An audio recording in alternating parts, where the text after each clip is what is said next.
안녕하세요 여러분들. 자, 이번 시간에는요 엔트로피의 두 번째 시간 선생님이랑 또다시 한번 학습을 해봤으면 좋겠습니다. 자, 이 두 번째 시간도요 그렇게 어려운 내용이 아니니까 여러분들 충분히 하실 수 있습니다. 조금만 집중해서 같이 한번 따라올 수 있도록 그렇게 노력 한번 해보십시오.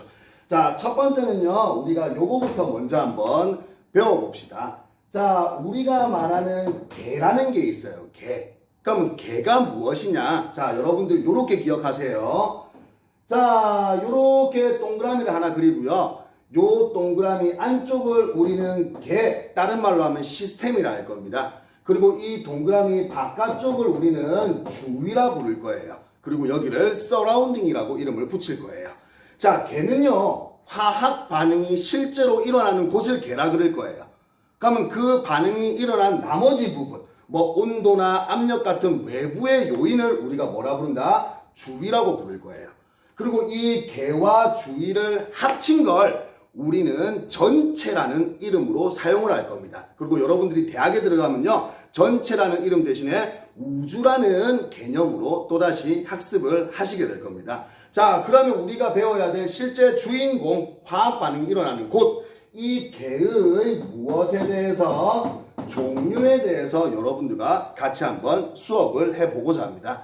자, 이 개의 종류는요 크게 세 가지로 볼 수가 있어요. 자, 첫 번째는 열린 개라는 게 있어요. 열린 개, 오픈되어 있는 곳. 자, 이 열린 개는요 개와 무엇 사이에, 주위 사이에, 여기 있는 개와 이 주위 사이에 무슨 교환이 가능하다? 물질 교환이 가능해요.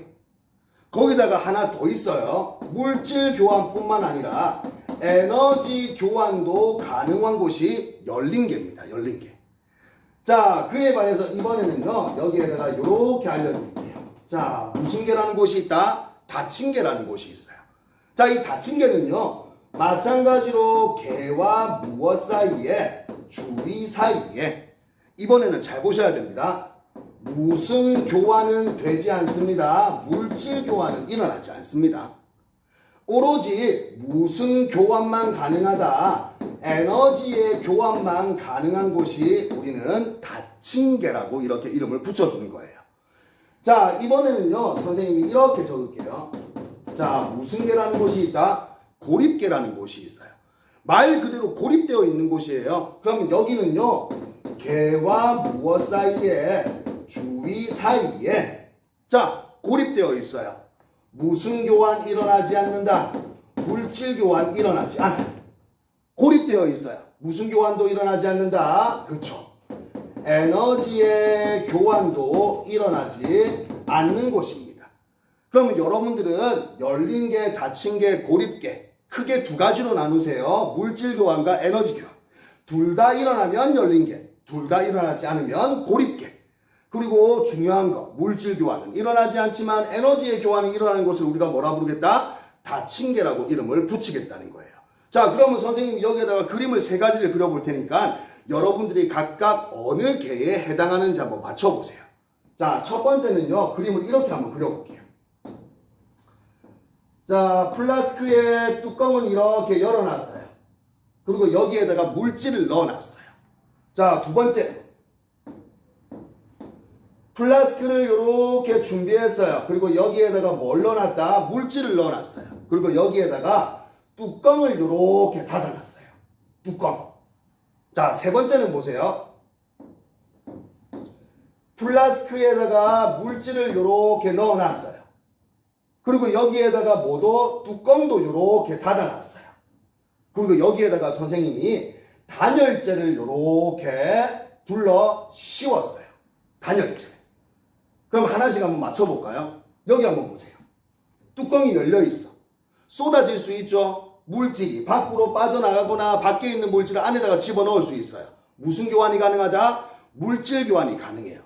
두 번째, 여기에서 바깥으로, 다시 말하면 개에서 어디로? 주위로 물질의 에너지도 무엇할 수 있다? 교환할 수가 있다는 거예요. 그러면 여기는 무슨 개에 해당한다? 그렇죠.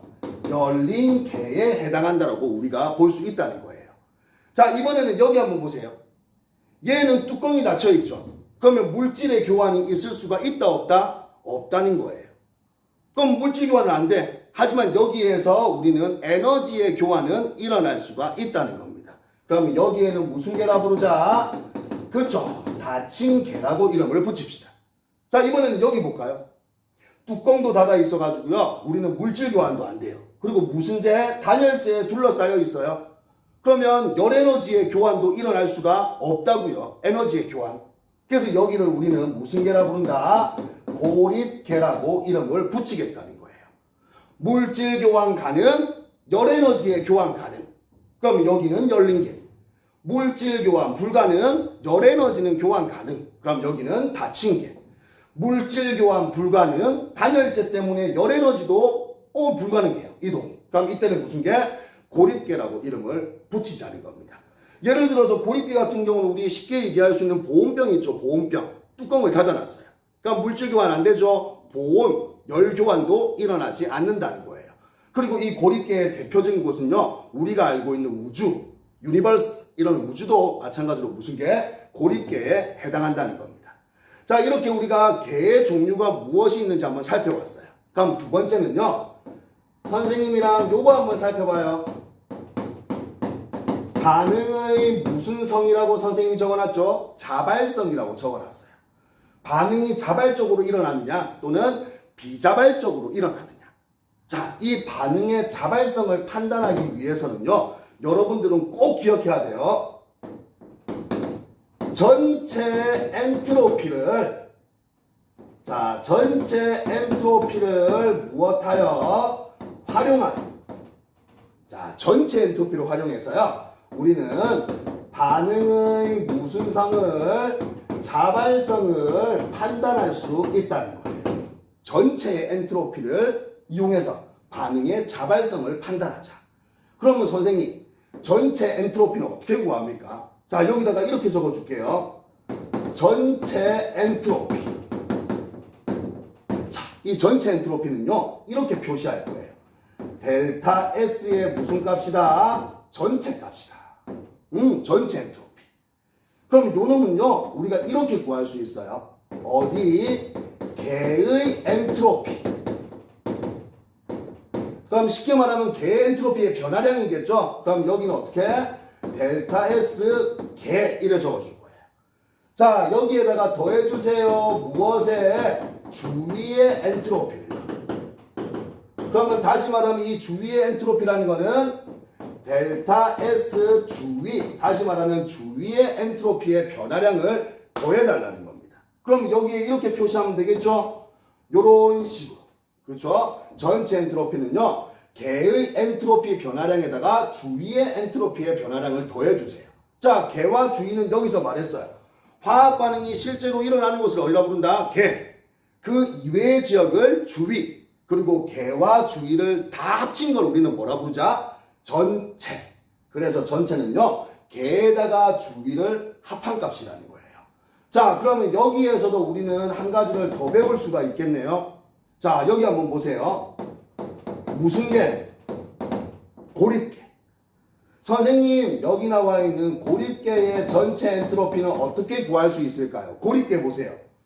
외부와 철저히 차단이 되어 있죠. 다시 말하면 개는 있지만 주위는 없다라고 보는 거예요. 뚜껑도 닫혀 있고 단열재에 둘러싸여 있어요. 반응이 일어나는 개는 있어요. 하지만 주위는 없다. 그래서 여기 나와 있는 전체 엔트로피는요. 델타 S 개의 엔트로피와 같다라고 두면 됩니다. 자, 이번에는요. 무슨 개와 열린 개와 무슨 개를 봅시다. 닫힌 개를 한번 살펴볼까요? 자, 열린 개와 닫힌 개의 전체 엔트로피는 우리가 어떻게 살펴볼 수 있을까? 자, 열린 개와 닫힌 개 보세요. 반응이 일어나는 개가 이렇게 존재한다, 그죠? 그리고 에너지의 이동이 가능한 무엇이 있다? 주위라는 존재가 있다는 거예요. 그래서 이때는요, 반드시 델타 S 개와 그리고 델타 S 무슨 값을? 주위 값을 더해서 우리는 엔트로피의 양을 측정해야 된다는 거예요. 어찌 보면 이건 측정하는 건 아니다, 그죠? 눈으로 볼 수는 없는 거니까. 다시 말하면 전체 엔트로피를 판단해야 된다는 거예요.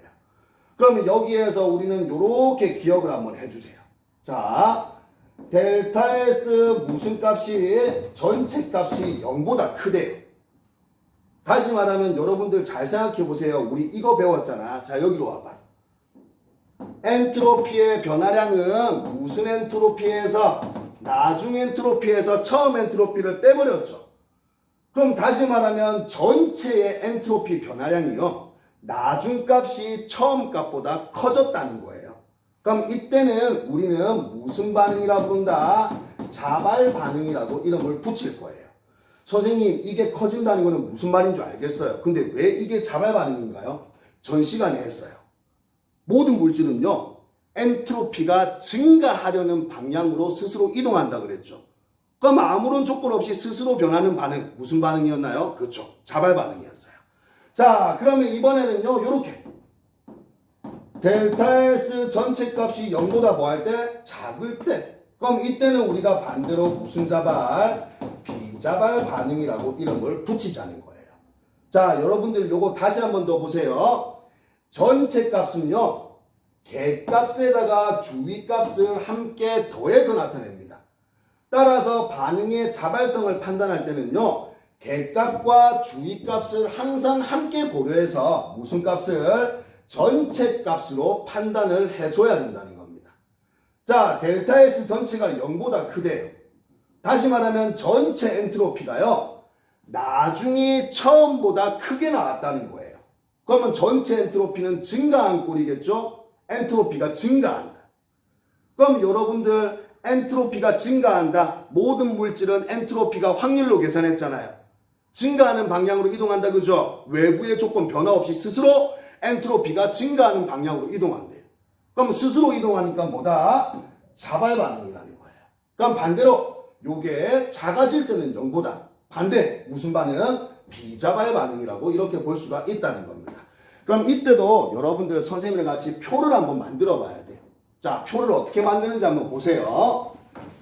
자, 요것도 어렵지 않으니까 여러분들 조금만 신경 쓰시면 충분히 할 수 있습니다. 자, 여기다가 이렇게 한번 해볼게요. 자, 개의 엔트로피. 자, 선생님이 엔트로피 변화량인데 변화량은 다 빼버렸어요. 얘도 마찬가지예요. 전체 엔트로피의 변화량, 개의 엔트로피의 변화량, 주위의 엔트로피의 변화량, 뒤에 변화량이란 말은 빼버릴게요. 생략.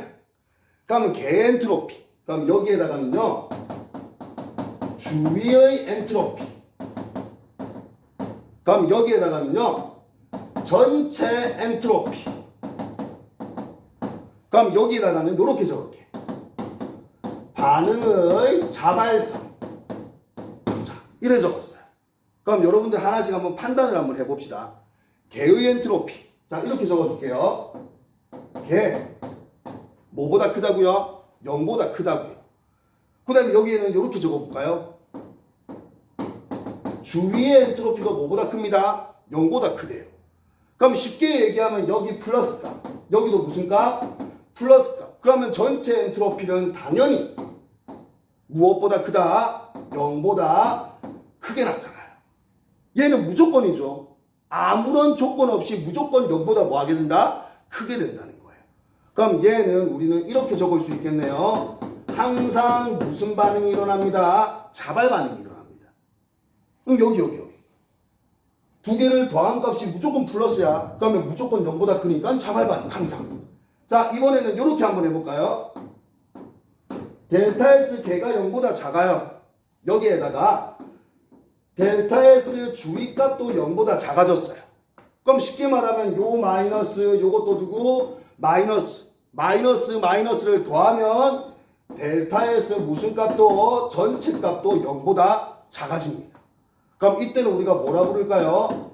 항상 비자발이라고 이렇게 이름을 붙일 수가 있다는 거예요. 그럼 이거는 너무 간단했어. 근데 두 번째는 얘가 달라져요. 그럼 이번에는 이렇게 한번 해볼까요? 델타 S 개는 0보다 크대요. 근데 이번에는요, 선생님이 이렇게 한번 해볼게요. 델타 S 무슨 값이? 주위값이 0보다 작아졌어. 그럼 얘는 플러스, 얘는 누구? 마이너스. 여러분들 생각해 보세요. 플러스 마이너스를 더하면 플러스가 될 수도 있고 누가 될 수도 있어요? 마이너스가 될 수도 있어요. 그래서 이때는요, 이 두 개의 절대값을 고려를 해 주셔야 됩니다. 자, 첫 번째 경우 한번 보세요. 첫 번째 경우 델타 S 개가 델타 S 주위값보다 절대값이 크대요. 이 값이 이 값보다 절대값이 크대요. 그러면 큰 플러스에서 작은 마이너스를 더한다 그러죠. 그럼 이때는 델타 S 무슨 값이 전체 값이 0보다 커질 수 있어요. 그래서 이 상황에서는 무슨 반응이 일어날 수 있다? 자발 반응이 일어날 수가 있다는 겁니다. 그럼 이번에는요, 델타 S 개가 있어요. 이 절대값이요, 델타 S 주위의 절대값보다 작게 나온대요. 그러면 여기는 플러스고 여기는 마이너스였죠. 절대값 누가 더 커요? 작은 플러스에다가 큰 마이너스를 더해요. 그럼 이 값은 델타 S 전체 값이 0보다 뭐하다? 작다. 그러면 이런 경우에는 뭐가 나온다고요? 비자발 반응이 나오게 된다고요. 그럼 이때는 항상 자발, 항상 비자발이 아니에요. 조건에 따라서 자발이 될 수도 있고 비자발이 될 수도 있어요. 그럼 마지막 이번에는 이렇게 해볼까요? 델타 S계는 0보다 작아요. 근데 반대로 델타 S 주위값은 0보다 뭐예요? 커요. 그럼 얘는 누구? 마이너스. 얘는 누구? 플러스로 볼 수 있겠죠? 그럼 이때도 마찬가지야. 마이너스 플러스 더한다고 해서 항상 플러스야? 항상 마이너스예요? 그래서 이때도 이런 조건을 고려해 줘야 된다고요. 자, 여러분들 귀찮지만 한 번씩 다시 한번 해봐요. 자, 이번에 이렇게 해볼까요? 똑같이 개값, 주위값 요래 적었어요. 절대값이 개가 더 크대요. 그러면 큰 마이너스 더하기 작은 플러스다. 그죠? 그럼 요때는 델타 S 전체 값이 0보다 작아지겠죠. 그럼 이 경우에는 무슨 비자발이 나타난다는 거예요. 자, 이제 두 번째는요. 델타 S 마찬가지로 개가 있대요. 그리고 델타 S 무슨 값이 있대요? 주위값이 있대요. 근데 이번에는 절대값이 얘가 더 크대요. 그 말은요, 작은 마이너스에다가 큰 플러스를 더한다. 그죠? 그럼 이때는 델타 S 전체 값이 0보다 커진다는 거예요. 그럼 이 경우에는 무슨 반응? 자발 반응 또는 자발 변화가 나타날 수 있다는 겁니다. 자, 이런 식으로 여러분들은요, 항상 세 가지, 네 가지를 다 고려해 줘야 돼요. 개의 엔트로피가 어떻게 되는지, 주위의 엔트로피가 어떻게 되는지, 그리고 전체 엔트로피는 저 두 가지를 무엇해서 더해서 나타낼 수 있다는 것. 그리고 반응의 자발성은요, 여기 나와 있는 전체 엔트로피를 이용해서 이 반응이 또는 이 변화가 자발 반응인지 자발 변화인지 또는 비자발 반응인지 비자발 변화인지를 판단해 주셔야 된다는 겁니다. 자, 실제로 여기 나와 있는 고립계는 거의 없어요. 아까 얘기했듯이 우주. 그럼 우리가 지금 실생활에서 활용하고 있는 개들은 대다수가 열린 개와 무슨 개? 닫힌 개라는 거. 그럼 이 열린 개와 닫힌 개는요, 반드시 개값과 주위값을 항상 함께 고려해서 무슨 값으로? 전체 값으로 자발성을 판단해 줘야 된다는 거 여러분들이 잊지 않으셨으면 좋겠습니다. 자, 설명을요, 다시 한 번 더 영상을 돌려보시면서 여러분들이 직접 요 내용, 이 두 개를 고려했을 때 이게 어떻게 판단되는지 이걸 직접 한번 써보시면 충분히 여러분들 가능할 수 있는 그런 역량을 가지고 있으니까 포기하지 않고 한번 직접 써보셨으면 좋겠습니다. 자, 그러면 다음 시간에는요, 선생님이 엔트로피 3차식 찍어서 이 내용에 같이 이어서 한 번 더 설명을 해드리도록 하겠습니다. 자, 오늘도 역시나 고생이 많으셨습니다. 자, 고맙습니다.